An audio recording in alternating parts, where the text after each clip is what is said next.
തിരുവനന്തപുരത്ത് ആർഎസ്എസ് കാര്യവാഹകയായ രാജേഷിനെ കൊലപ്പെടുത്തിയതിന് പിന്നിൽ വ്യക്തിവൈരാഗ്യമാണ് എന്ന് പ്രതികളുടെ വെളിപ്പെടുത്തൽ. തന്റെ ബന്ധു വീടിന് നേരെ ആക്രമണം നടത്തിയതും തനിക്കും കൂട്ടുകാർക്കുമെതിരെ രാജേഷ് പോലീസിൽ പരാതി നൽകിയതും കൊലപാതകത്തിന് വഴിവെച്ചുവെന്നും കേസിലെ മുഖ്യപ്രതി മണിക്കുട്ടൻ അന്വേഷണ ഉദ്യോഗസ്ഥർക്ക് മൊഴി നൽകി. കൊലപാതകത്തിലെ 11 പ്രതികളിൽ 7 പേരെ പോലീസ് അറസ്റ്റ് ചെയ്തു. അതേസമയം സംസ്ഥാനത്ത് ഗുണ്ടാവിരുദ്ധ സ്ക്വാഡ് പുനരുജ്ജീവിപ്പിക്കുമെന്ന് ഡിജിപി ലോക്നാഥ് ബെഹ്റ വ്യക്തമാക്കി. തിരുവനന്തപുരം ശ്രീകാര്യത്ത് ആർഎസ്എസ് കാര്യവാഹകയായ രാജേഷിനെ വെട്ടിക്കൊലപ്പെടുത്തി മണിക്കൂറുകൾ പിന്നിടുന്നതിന് മുൻപ് തന്നെ പ്രതികളെക്കുറിച്ച് പോലീസിന് വ്യക്തമായ സൂചന ലഭിച്ചിരുന്നു. ഇതിനു പിന്നാലെ രാജേഷിന്റെ മരണമൊഴിയിലെ വെളിപ്പെടുത്തലും കൂടിയായപ്പോൾ പോലീസിന് പ്രതികളുടെ ചിത്രം വ്യക്തമായി. തുടർന്ന് പ്രതികൾക്കായുള്ള അന്വേഷണം പോലീസ് പ്രത്യേക ടീമുകളായി ആരംഭിച്ചു. എല്ലാ അന്വേഷണത്തിനും IG മനോജ് എബ്രഹാമിന്റെയും സിറ്റി പോലീസ് കമ്മീഷണറുടെയും മേൽനോട്ടം. ഒടുവിൽ പ്രതികളെ ഒളിവിലെ കേന്ദ്രമായ കാട്ടാക്കട പുലിപ്പാറയിലെ റബ്ബർ എസ്റ്റേറ്റിൽ നിന്ന് ബലപ്രയോഗത്തിലൂടെ പോലീസ് പിടികൂടി. കേസിലെ മുഖ്യപ്രതി ഗുണ്ട ആക്ടിൽ നിരവധി തവണ ശിക്ഷിക്കപ്പെട്ടിട്ടുള്ള മണിക്കുട്ടൻ, പ്രദീപ്, ഗിരീഷ്, മഹേഷ്, എബി, വിഷ്ണു, സിബി എന്നിവരെയാണ് പോലീസ് അറസ്റ്റ് ചെയ്തത്. IG മനോജ് എബ്രഹാമിന്റെ നേതൃത്വത്തിൽ പോലീസ് ഉദ്യോഗസ്ഥർ പ്രതികളെ വിശദമായി ചോദ്യം ചെയ്തു. കൊലപാതകത്തിന് വഴിവെച്ചത് വ്യക്തിവൈരാഗ്യമാണെന്നും കൊലയ്ക്ക് പിന്നിൽ രാഷ്ട്രീയപരമായ യാതൊന്നുമില്ലെന്നും പ്രതികൾ പോലീസിന് മൊഴി നൽകി. രാജേഷുമായി പ്രാദേശികമായി ഒട്ടേറെ വിഷയങ്ങളുണ്ടായിരുന്നു. ഒരിക്കൽ തന്റെ ബന്ധുവിന്റെ വീടിന് നേരെ രാജേഷും കൂട്ടരും ആക്രമണം നടത്തി. ഇതിന് പ്രതികാരമായി രാജേഷിന്റെ ബന്ധുവീട് ഞാനും കൂട്ടാളികളും ചേർന്ന് ആക്രമിച്ചു. ഈ വിഷയത്തിൽ വീട്ടുടമയായ സ്ത്രീയെ ഉപയോഗിച്ച് രാജേഷ് ഞങ്ങൾക്കെതിരെ പോലീസിൽ പരാതി നൽകി. ഞങ്ങൾക്ക് ജീവിക്കാൻ പറ്റാത്ത അവസ്ഥ വന്നപ്പോഴാണ് രാജേഷിനെ കൊലപ്പെടുത്താൻ തീരുമാനിച്ചതെന്നും മണിക്കുട്ടൻ വ്യക്തമാക്കിയിരിക്കുകയാണ്. പ്രതികൾ ഉപയോഗിച്ച ഇരുചക്ര വാഹനങ്ങളും ആയുധങ്ങളും പോലീസ് കണ്ടെടുത്തു. അതേസമയം എല്ലാ പ്രതികളെയും ഉടൻ നിയമത്തിന്റെ മുന്നിൽ കൊണ്ടുവരുമെന്ന് DGP ലോക്നാഥ് ബെഹ്റ പറഞ്ഞു. If anything happens like this again, we will be again still കുറച്ച് കൂടുതൽ സ്ട്രോങ് ആവും കേട്ടോ. ഇപ്പോൾ സ്ട്രോങ് ആണ്. I will be much stronger action. ഇത് മാത്രം കേസിൽ നിൽക്കില്ല, പ്രിവെന്റീവ് മറ്റേ എല്ലാ കാര്യങ്ങളും ഞാൻ ഇടും. പ്രതികളുടെ വെളിപ്പെടുത്തൽ സംബന്ധിച്ച പ്രാദേശിക തലത്തിൽ പോലീസ് പരിശോധന നടത്തും. പ്രതികളെ സംഭവസ്ഥലത്തെത്തിച്ച് തെളിവെടുപ്പ് നടത്തുന്നതും പോലീസ് ആലോചിക്കുന്നു. Sunil Arimanoor, news bureau, Thiruvananthapuram. രാജേഷിന്റെ കൊലപാതകത്തിൽ CPIM-ന് പങ്കില്ല എന്ന് കോടിയേരി. മുഖ്യപ്രതി മണിക്കുട്ടന് CPIM-മായി ബന്ധമില്ല എന്നും കേരളത്തിൽ അരാജകത്വം സൃഷ്ടിക്കാൻ BJP ശ്രമിക്കുന്നുവെന്നും കോടിയേരി. പ്രാദേശിക പ്രശ്നം സംസ്ഥാന പ്രശ്നമാക്കി മാറ്റുകയായിരുന്നുവെന്നും കൊലപാതകികളെ ഇതിനകം തന്നെ പിടികൂടിയെന്നും അദ്ദേഹം പറഞ്ഞു. കഴിഞ്ഞ ദിവസം തിരുവനന്തപുരം ശ്രീകാര്യത്ത് യുവാവിനെ വെട്ടിക്കൊലപ്പെടുത്തിയ സംഭവത്തിൽ CPIM-ന് പങ്കില്ലെന്ന് CPIM സംസ്ഥാന സെക്രട്ടറി കോടിയേരി ബാലകൃഷ്ണൻ വ്യക്തമാക്കി. കൊല്ലപ്പെട്ട രാജേഷും പ്രതിയായ മണിക്കുട്ടനും തമ്മിൽ 2 കേസുകൾ ശ്രീകാര്യം പോലീസ് സ്റ്റേഷനിൽ മുൻപ് തന്നെ നിലനിൽക്കുന്നുണ്ടെന്നും കോടിയേരി പറഞ്ഞു. പിടിയിലായ മണിക്കുട്ടൻ കോൺഗ്രസ് പ്രവർത്തകനാണെന്നും അദ്ദേഹം വ്യക്തമാക്കി. മണികണ്ഠനാണെങ്കിൽ CPM-മായി ബന്ധമുള്ള ഒരാളല്ല. അദ്ദേഹം നേരത്തെ കോൺഗ്രസുമായി ബന്ധപ്പെട്ട് പ്രവർത്തിച്ചിരുന്ന ഒരാളാണ്. വിവിധ കേസുകളിൽ ആ സമയത്ത് കോൺഗ്രസിൻ്റെ പ്രവർത്തകൻ എന്നുള്ള നിലയിൽ തന്നെ അദ്ദേഹം പല കേസുകളിലും പ്രതിയാണ്. ശ്രീകാര്യത്ത് നടന്നത് CPIM BJP സംഘർഷമല്ല. എന്നാൽ ഈ പ്രാദേശിക വിഷയം ഉയർത്തി BJP നടത്തുന്ന ഹർത്താൽ രാഷ്ട്രീയ പ്രേരിതമായി സംസ്ഥാനത്തെ ക്രമസമാധാന നില തകർന്നുവെന്ന് വരുത്തി തീർക്കാനുള്ള ശ്രമമാണെന്നും അദ്ദേഹം പറഞ്ഞു.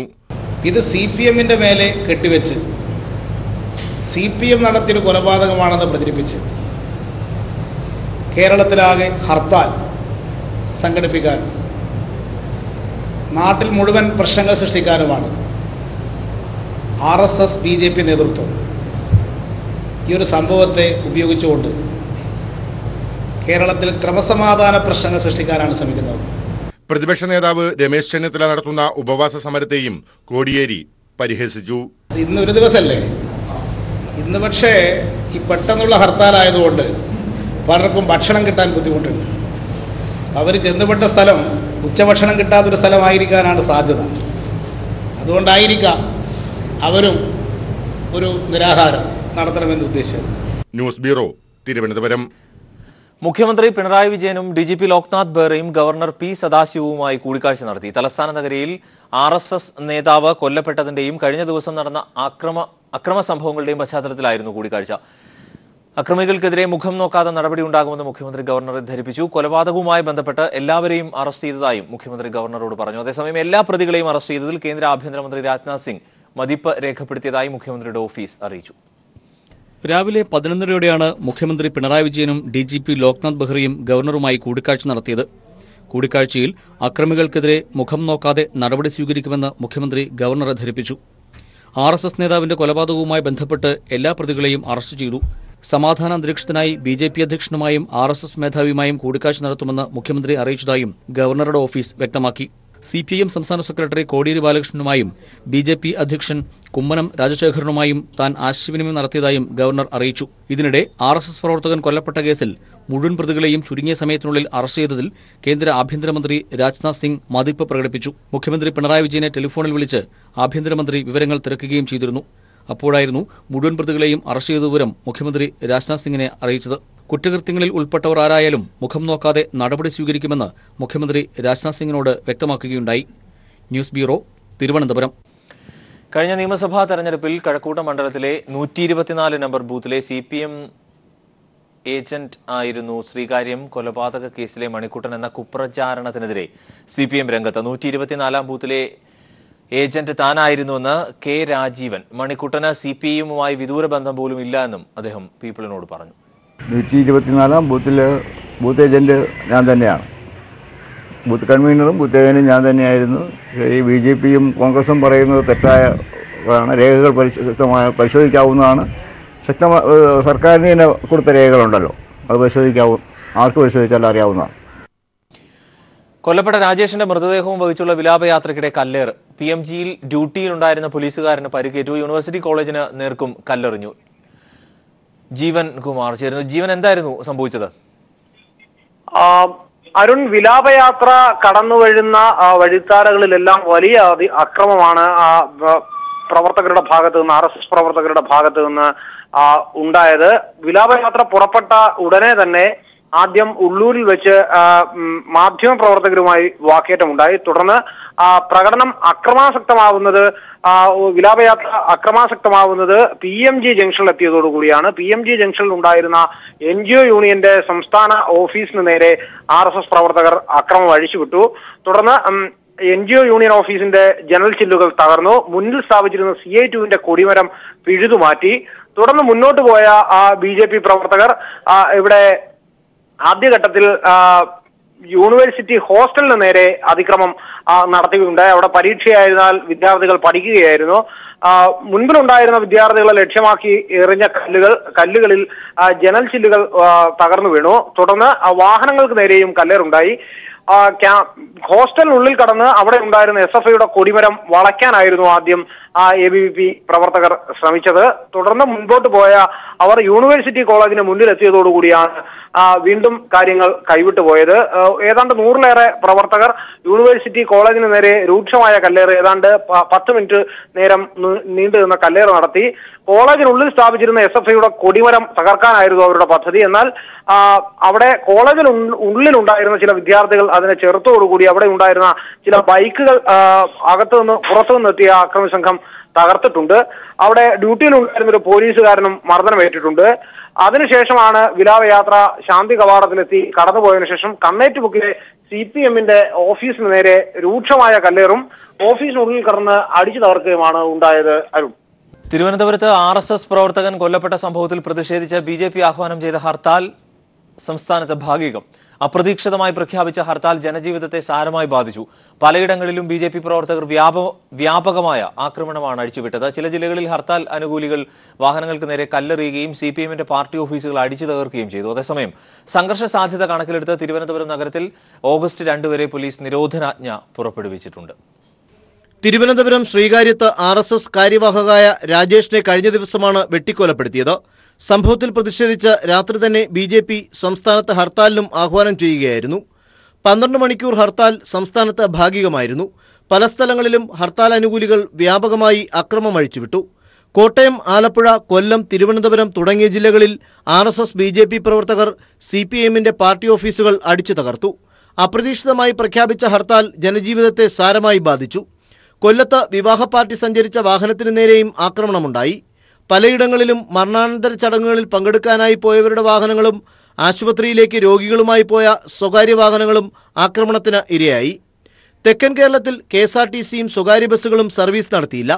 തിരുവനന്തപുരത്ത് RCC, മെഡിക്കൽ കോളേജ്, SIT എന്നിവിടങ്ങളിലേക്ക് പോകേണ്ട രോഗികൾക്കായി പോലീസ് വാഹനങ്ങൾ ഒരുക്കിയിരുന്നു.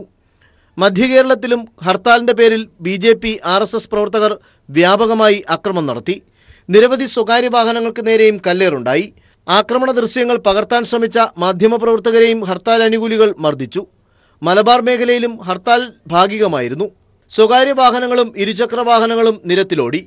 വടക്കൻ ജില്ലകളിലും ഹർത്താൽ മറയാക്കി CPM പാർട്ടി ഓഫീസുകൾക്ക് നേരെയും വാഹനങ്ങൾക്ക് നേരെയും കല്ലേറും ആക്രമണവുമുണ്ടായി. ചില സ്ഥലങ്ങളിൽ അക്രമം തടയാൻ ശ്രമിച്ച പോലീസുകാരെയും BJP പ്രവർത്തകർ മർദ്ദിച്ചു. സംസ്ഥാനത്ത് ആക്രമണം നടത്തിയ നിരവധി BJP പ്രവർത്തകരെ പോലീസ് അറസ്റ്റ് ചെയ്തു. പാർട്ടി ഓഫീസുകൾക്ക് നേരെ നടക്കുന്ന ആക്രമണം കണക്കിലെടുത്തും RSS പ്രവർത്തകന്റെ കൊലപാതകത്തിന്റെ പശ്ചാത്തലത്തിലും തിരുവനന്തപുരത്ത് പോലീസ് സുരക്ഷ ശക്തമാക്കിയിട്ടുണ്ട്. നഗരത്തിൽ ആഗസ്റ്റ് മാസം 2 വരെ പോലീസ് നിരോധനാജ്ഞ പ്രഖ്യാപിച്ചിരിക്കുകയാണ്. അക്രമം ആര് നടത്തിയാലും അവർക്കെതിരെ ശക്തമായ നിയമ നടപടി സ്വീകരിക്കാനാണ് സംസ്ഥാന പോലീസ് മേധാവിയുടെ നിർദ്ദേശം. പോലീസിനോട് കൂടുതൽ ജാഗ്രതയോടെ പ്രവർത്തിക്കാനും DGP ഉത്തരവിട്ടിരിക്കുകയാണ്. വിവിധ ബ്യൂറോകൾക്കൊപ്പം സുനിൽ അരുമാനൂർ, ന്യൂസ് ബ്യൂറോ, തിരുവനന്തപുരം. പറഞ്ഞ വാക്കുപാലിച്ച് ഹർത്താൽ ദിനത്തിലും പാവപ്പെട്ട രോഗികൾക്കുള്ള ഭക്ഷണ പൊതിയുമായി DYFI പ്രവർത്തകർ എത്തി. പതിവിലും കൂടുതൽ പൊതിച്ചോറ് എത്തിച്ച് ഭക്ഷണമില്ലാതെ വലഞ്ഞവർക്ക് ബസ് സ്റ്റാൻഡ്, റെയിൽവേ സ്റ്റേഷൻ എന്നിവിടങ്ങളിൽ വിതരണം ചെയ്തു. ഹർത്താലിനെതിരെ കൊല്ലത്തെ ചക്കുവരക്കൽ എന്ന ഗ്രാമം ഒന്നാകെ കൈത്താങ്ങായി. BJP RSS സംഘത്തിന്റെ പ്രതിരോധങ്ങൾ മറികടന്ന് കിലോമീറ്ററുകൾക്ക് അപ്പുറത്തു നിന്നും എത്തിച്ച പൊതിച്ചോറിന് വയറിന്റെ നിറവിന്റെ സന്തോഷം മാത്രമല്ല, അഭിമാനവും ഉണ്ടെന്ന് ആശുപത്രിയിൽ കഴിയുന്നവർ പറഞ്ഞു.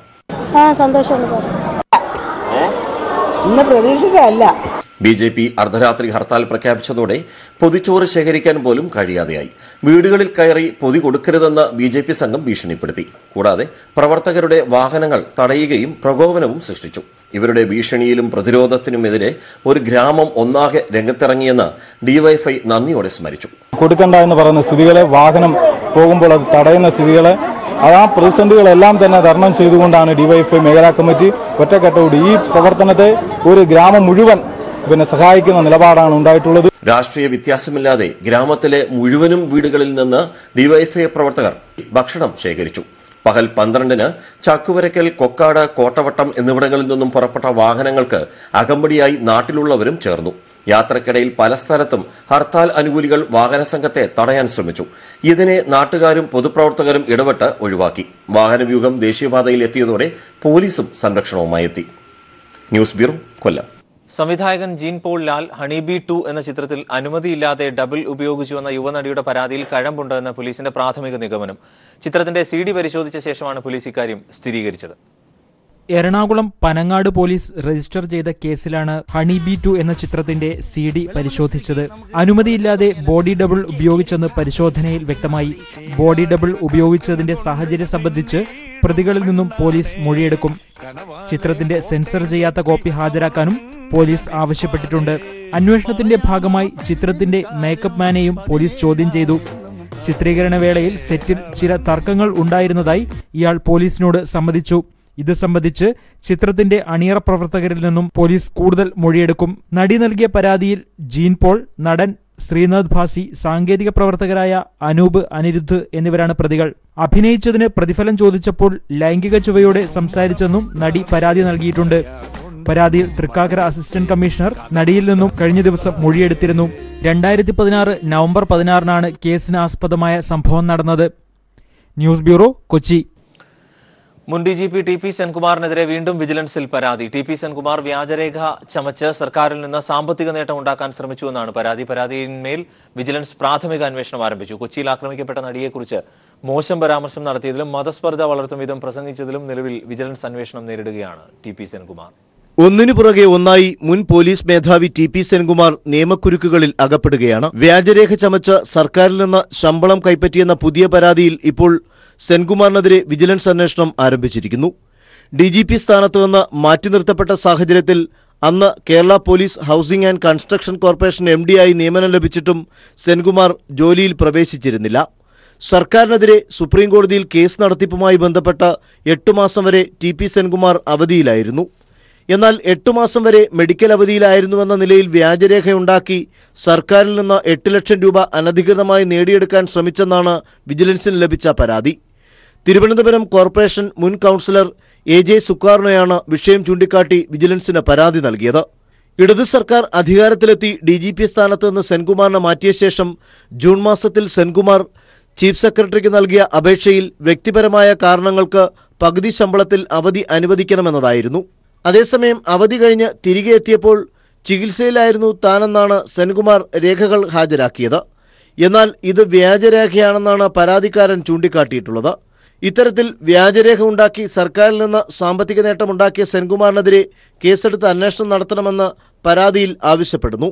പരാതിയിന്മേൽ വിജിലൻസ് പ്രാഥമിക അന്വേഷണം ആരംഭിച്ചിട്ടുണ്ട്. വിജിലൻസ് DYSP ബിജിമോനാണ് അന്വേഷണ ചുമതല. കൊച്ചിയിൽ ആക്രമിക്കപ്പെട്ട നടിയെക്കുറിച്ച് മോശം പരാമർശം നടത്തിയതിലും മതസ്പർദ്ധ വളർത്തും വിധം പ്രസംഗിച്ചതിലും നിലവിൽ 2 വിജിലൻസ് അന്വേഷണം നേരിടുകയാണ് TP Senkumar. Sunil Arimanoor, news bureau, Thiruvananthapuram. PU ചിത്രയെ ഒഴിവാക്കാൻ ഫെഡറേഷൻ ഉടക്ക് ന്യായങ്ങൾ പറയുന്നുവെന്ന് മന്ത്രി AK ബാലൻ. ചിത്രയെ ഒഴിവാക്കാൻ നേരത്തെ തന്നെ അജണ്ട തയ്യാറാക്കിയിരുന്നുവെന്നും ബാലൻ. വിവരങ്ങൾ സിജു കണ്ണൻ നൽകും. സിജു, എന്തൊക്കെയാണ് അദ്ദേഹം പറഞ്ഞത്? അരുൺ, ലോക അത്ലറ്റിക് ചാമ്പ്യൻഷിപ്പിലുള്ള ടീമിൽ നിന്ന് PU ചിത്രയെ ഒഴിവാക്കിയ സാഹചര്യത്തിൽ ചിത്രയ്ക്ക് പിന്തുണയും ഐക്യദാർഢ്യവും നൽകിക്കൊണ്ട് പ്രഖ്യാപിച്ചുകൊണ്ടാണ് മന്ത്രി AK ബാലൻ കൂടി ചിത്രയുടെ വീട് സന്ദർശിച്ചിരിക്കുന്നത്. ചിത്രയെ അത്ലറ്റിക് മീറ്റിൽ നിന്ന് ഒഴിവാക്കുന്നതിന് വേണ്ടി ഫെഡറേഷൻ ഉടക്ക് ന്യായങ്ങൾ പറയുകയാണ്. ചിത്രയെ ഒഴിവാക്കാനുള്ള അജണ്ട നേരത്തെ തന്നെ തയ്യാറാക്കിയിരുന്നു. ഹൈക്കോടതി വിധിക്ക് ശേഷമുള്ള അത്ലറ്റിക്സ് ഫെഡറേഷന്റെ പ്രതികരണങ്ങളിലൂടെ ഇതാണ് വ്യക്തമാകുന്നതെന്നും AK ബാലൻ പറഞ്ഞു. എന്നാൽ ചിത്രയ്ക്ക് അവസരം നിഷേധിക്കുന്ന സാഹചര്യത്തിൽ കായിക മേഖലയിലെ പ്രധാനപ്പെട്ട ചിലർ മറ്റ് നിലപാട് സ്വീകരിച്ചത് അംഗീകരിക്കാനാവില്ലെന്നും AK ബാലൻ പറഞ്ഞു. ഫെഡറേഷൻ നിലവിൽ സുപ്രീം കോടതിയെ സമീപിക്കുമെന്നാണ് അറിയിച്ചിരിക്കുന്നത്.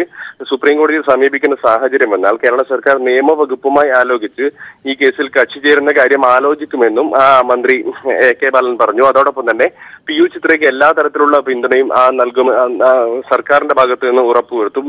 നിയമസഹായം ഉൾപ്പെടെയുള്ള കാര്യങ്ങൾ സർക്കാരിന്റെ ഭാഗത്ത് നിന്ന് ഉറപ്പുവരുത്തുമെന്നും AK ബാലൻ പറഞ്ഞു. അതേസമയം തന്നെ PT ഉഷയുമായി ഈ കാര്യവുമായി ബന്ധപ്പെട്ട് സംസാരിച്ചിരുന്നു. ഏതെങ്കിലും തരത്തിലുള്ള തെറ്റിദ്ധാരണയുണ്ടെങ്കിൽ അത് നീക്കണമെന്ന് ആവശ്യപ്പെട്ടിട്ടുണ്ടെന്നും മന്ത്രി AK ബാലൻ പറഞ്ഞു. അരുൺ, സിജു കണ്ണൻ വിവരങ്ങൾ നൽകിയത്. PU ചിത്രയ്ക്ക് ലോക അത്ലറ്റിക്സിൽ പങ്കെടുക്കാനാകുമോ എന്ന് നാളെ അറിയാം. തിങ്കളാഴ്ചയ്ക്കുള്ളിൽ ലോക അത്ലറ്റിക്സ് ഫെഡറേഷൻ അനുകൂല മറുപടി നൽകിയാൽ ചിത്രയ്ക്ക് ലണ്ടൻ ടിക്കറ്റ് നൽകുമെന്നാണ് ഫെഡറേഷന്റെ നിലപാട്. അതേസമയം ചിത്രയ്ക്ക് വൈൽഡ് കാർഡ് എൻട്രി നൽകാൻ മടിച്ച ഫെഡറേഷൻ സ്റ്റീപ്പിൾ ചേസ് താരം സുധാ സിംഗിന് അവസരം നൽകി. ആദ്യം യോഗ്യതയില്ലെന്നും ഒടുവിൽ സമയപരിധി കഴിഞ്ഞുവെന്നും ചൂണ്ടിക്കാട്ടിയാണ് PU ചിത്രയ്ക്ക് വൈൽഡ് കാർഡ് എൻട്രി നൽകാൻ ദേശീയ അത്ലറ്റിക്സ് ഫെഡറേഷൻ മടിച്ചത്. ലോക ചാമ്പ്യൻഷിപ്പിലുള്ള ഇന്ത്യൻ ടീമിന്റെ എൻട്രി ഇക്കഴിഞ്ഞ തിങ്കളാഴ്ച അയച്ചുവെന്നും വൈകി അയക്കുന്ന എൻട്രി ഇനി രാജ്യാന്തര ഫെഡറേഷൻ സ്വീകരിക്കില്ലെന്നുമായിരുന്നു വിശദീകരണം. എന്നാൽ ടീമിൽ നിന്ന് തഴയപ്പെട്ട സ്റ്റിപ്പിൾ തേസ് താരം സുധാ സിംഗിന് സമയപരിധി അവസാനിച്ചതിനു ശേഷവും ദേശീയ ഫെഡറേഷൻ ലോക മീറ്റിന് അവസരം നൽകിയിരുന്നു. ഒഡീഷ താരം ദുതി ചന്ദിനെ കൂടാതെയാണ് ചിത്രയ്ക്ക് മാത്രം അവസരം നൽകാൻ മടിച്ച് സുധാ സിംഗിന് കൂടി വൈൽഡ് കാർഡ് എൻട്രി നൽകിയത്. സെലക്ഷൻ കമ്മിറ്റി പരിഗണിക്കാതിരുന്ന സുധയെ അത്ലറ്റിക്സ് ഫെഡറേഷൻ പ്രത്യേക സമ്മർദ്ദം ചെലുത്തിയാണ് ടീമിൽ ഉൾപ്പെടുത്തിയത്. ഏഷ്യൻ ചാമ്പ്യൻഷിപ്പിലെ സ്വർണമായിരുന്നു സുധാ സിംഗിന്റെ യോഗ്യതയായി ഫെഡറേഷൻ ചൂണ്ടിക്കാട്ടിയത്. എന്നാൽ ഏഷ്യൻ വൻകരയിൽ സ്വർണം നേടിയ PU ചിത്രയ്ക്ക് മാത്രം എൻട്രി നൽകാൻ മടിച്ചതാണ് ഫെഡറേഷന്റെ ഇരട്ടത്താപ്പ് വ്യക്തമാക്കുന്നത്. അതേസമയം വൈകിയാണെങ്കിലും ദേശീയ ഫെഡറേഷൻ ലോക അത്ലറ്റിക്സ് ഫെഡറേഷനോട് PU ചിത്രയെ ഉൾപ്പെടുത്തണമെന്ന് ആവശ്യപ്പെട്ടിരുന്നു. ഔദ്യോഗിക മെയിലിന് ഇതുവരെ മറുപടി ലഭിച്ചിട്ടില്ലെന്നും തിങ്കളാഴ്ച ഉച്ചയ്ക്ക് മുമ്പ് മറുപടി ലഭിച്ചാൽ ലണ്ടൻ ടിക്കറ്റ് ചിത്രയ്ക്ക് നൽകുമെന്നുമാണ് ഫെഡറേഷന്റെ ഇപ്പോഴത്തെ നിലപാട്. ഓഗസ്റ്റ് 4-നാണ് PU ചിത്രയുടെ 1500 മീറ്റർ മത്സരം. News bureau, Delhi.